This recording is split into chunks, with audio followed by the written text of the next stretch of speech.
issues of all our hearts be acceptable in your sight, O Lord, our strength and our Redeemer.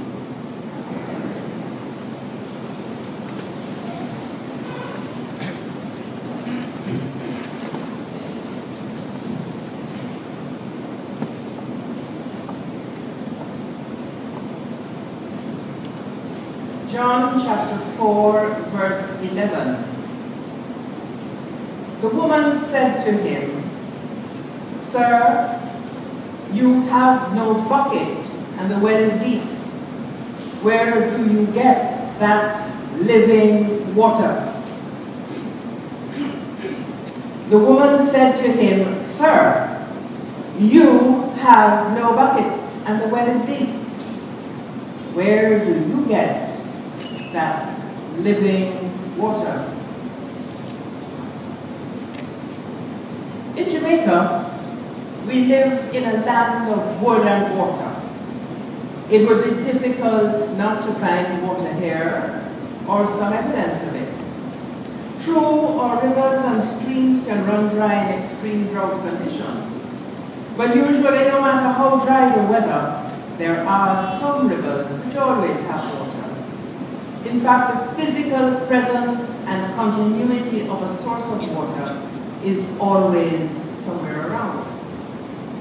Compare this with desert territories, which may have a few inches of water in the form of annual rain, and imagine the lives of the person who live there or in close proximity.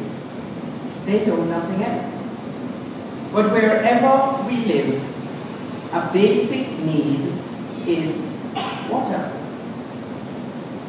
The Old Testament reading describes the discontent of the Israelites when in their wanderings they find themselves without water. This was a bad scene. In a wilderness situation, life cannot continue without water, if only for satisfying thirst. Thirst is a craving for fluid, a normal requirement of the body, and excessive thirst leads to dehydration or worse. You will die without water, and in the desert, you will die quickly. So Moses sought God's intervention because their journey depended on finding water. I stress the word dependence. They depended on someone or God for life-giving water. And so we come to a similar situation in the Gospel reading from John chapter 4, the story of Jesus' encounter with the Samaritan woman. And guess what? Jesus himself is also thirsty.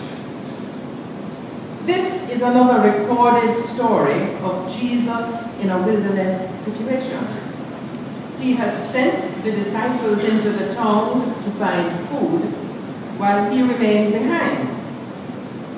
Naturally, there are many questions we could ask about this, but suffice it to say we have to be satisfied with the story in the text.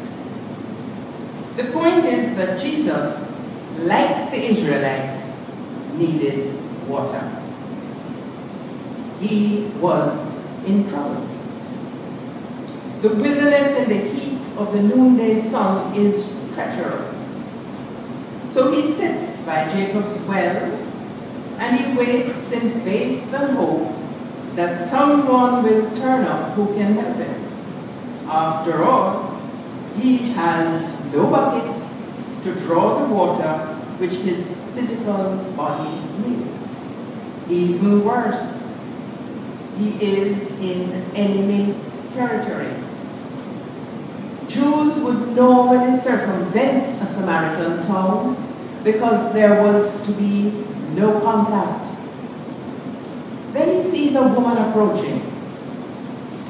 As a Jew, he must not address her. But his human need is now greater than convention or the law, and he becomes dependent. That word again, dependent. Dependent on his enemy. What about the Samaritan woman? What is she thinking as she approaches the well and sees a strange man sitting there? A Jew. This is trouble. The enemy. What might he do to her? She has no one to turn to, for she is coming at the noonday hour to avoid meeting the other women who have no use for her. But she goes to the well and the dialogue begins. He asks her for water and she answers back. How can he, a Jew, ask her for water?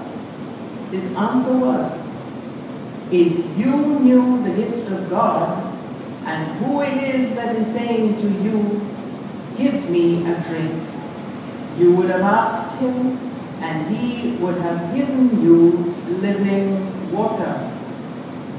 Then she says, sir, you have no bucket and the well is deep. Where do you get that living water? This is an imperious question. Was she putting him in his place? In listening to how she speaks, it is almost confrontational. Obviously, she was a tough woman and a strong one.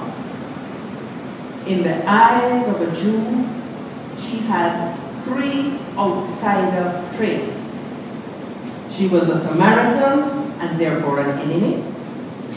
She was a woman and should not be spoken to or even looked upon.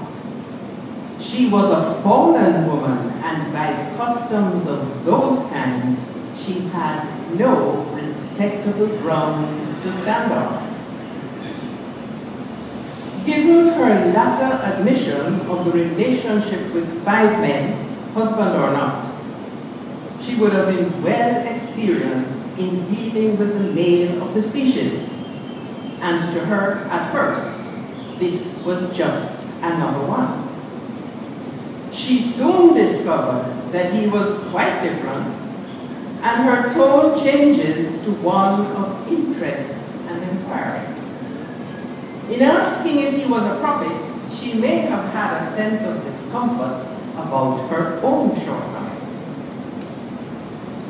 The Samaritan woman is a witness to the life-transforming quality of Christ, and in the same way of others after her, she returns to the village and shares the news of her remarkable encounter.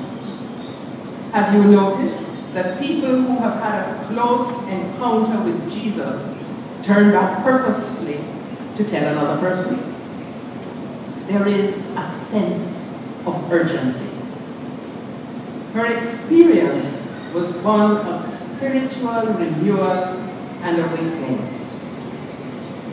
Her sense of mission was aroused, and she leaves the bucket behind and runs to the village to give news of the stranger in their midst.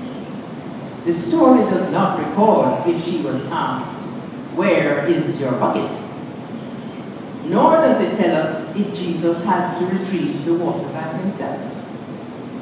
What is important is that she and the community were reunited around a seemingly impossible encounter which provided a new sense of dependence, of shared love and understanding, and a new approach to behavior. This story is unique in that it is the longest recorded conversation between Jesus and another person. It is particularly unique in that he was with a woman, worse, a fallen woman, and even worse, a Samaritan, a total outcast where a Jew was concerned. Here Jesus was going behind enemy lines. But it is also a story, not unique, of finding God in unexpected places. This was a wilderness experience both for the Samaritan woman and for Jesus. In her case, she found God and new life in the wilderness. In his case, he experienced dependency, not only on God's provision, but a life-saving response from the enemy. A bucket can hold just so much and no more. It will soon be empty. Such an item cries scarcity. God's living water needs no bucket and screams abundance. Where is your bucket? The well is deep. The well of God's living water is bottomless. Where is your bucket? She left hers behind when its importance was overtaken by something better. God's living water will more than fill our needs and likely overflow the edges of our limited capacity. For there is no scarcity here, but abundance.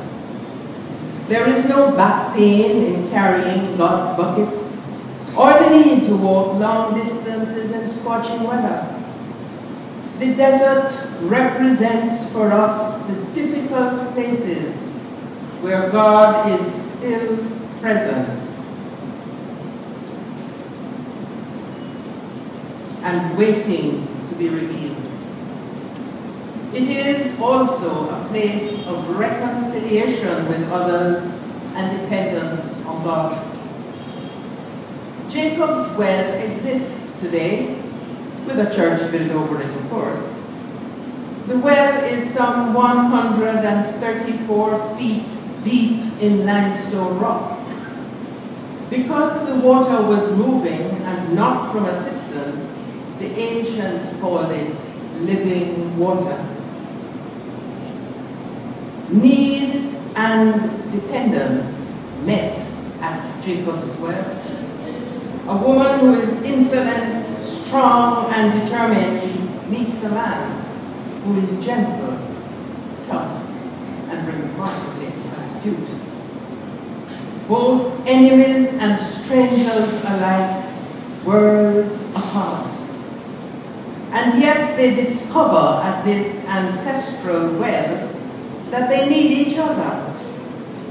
Each has something to give and something to share. Each enemy sees the face of a friend and a relationship develops. Enmity melts and spiritual wholeness is created and there is healing.